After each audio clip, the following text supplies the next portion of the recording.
तो बच्चों आज हम पढ़ेंगे गॉस थ्योरम और उसकी एप्लीकेशंस। ठीक है, तो फटाफट से मैं एक बार गॉस थ्योरम समझा देता हूँ आपको और इलेक्ट्रिक फ्लक्स क्या होता है। उसके बाद हम इसकी एप्लीकेशंस देखेंगे। तीन एप्लीकेशंस आपको इसमें पढ़नी है। देखो, सबसे पहले हम पढ़ते थे इलेक्ट्रिक फ्लक्स।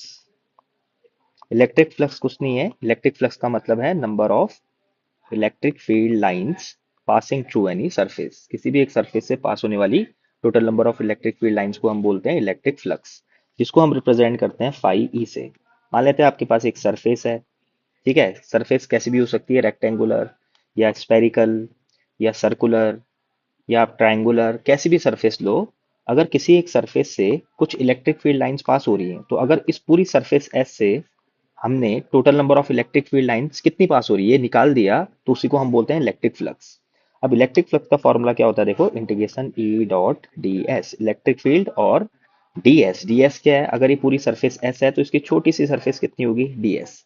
इस डी एस सरफेस से हम चेक करेंगे कि कितनी इलेक्ट्रिक फील्ड लाइंस पास हो रही है, और जब हम उसको इंटीग्रेट करेंगे, तो जब इंटीग्रेट करेंगे तो डीएस का इंटीग्रेशन एस आ जाएगा। पूरी सरफेस एस से पास होने वाली इलेक्ट्रिक फील्ड लाइंस का नंबर हमारा निकल जाएगा। इसको बोलते हैं हम इलेक्ट्रिक फ्लक्स।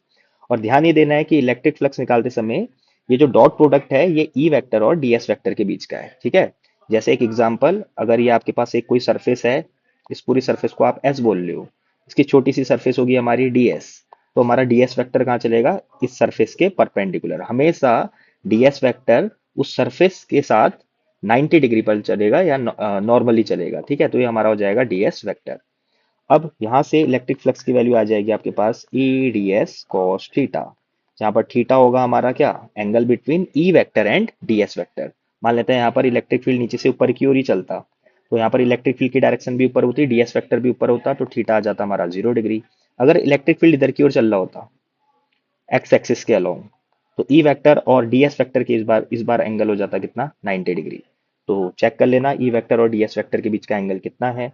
मान लेते हैं एंगल 0 है, या 0 नहीं भी है तो अगर कॉस थीटा भी लिखते हो, या इसी को आप लिख सकते हो, ई बाहर लोगे, इंटीग्रेशन डीएस होगा तो आंसर आ जाएगा एस, तो ई डॉट एस भी इसको आप रिप्रेजेंट कर सकते हो। ठीक है, तो इलेक्ट्रिक फ्लक्स का फॉर्मूला होता है integration E dot D S. और गॉस थ्योरम क्या बोलता है, देखो, गॉस थ्योरम ये बोलता है कि अगर हमें किसी भी एक चार्ज से total number of electric flux को निकालना है, तो सबसे पहले उस चार्ज को हमें एनक्लोज करना पड़ेगा।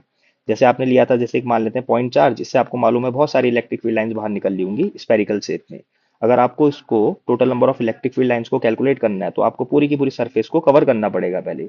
जिस सरफेस से आप इस चार्ज को एनक्लोज कर रहे हो, कवर कर रहे हो, उसको बोलते हैं हम गॉसियन सरफेस। ये हो जाएगी हमारी गॉसियन सरफेस।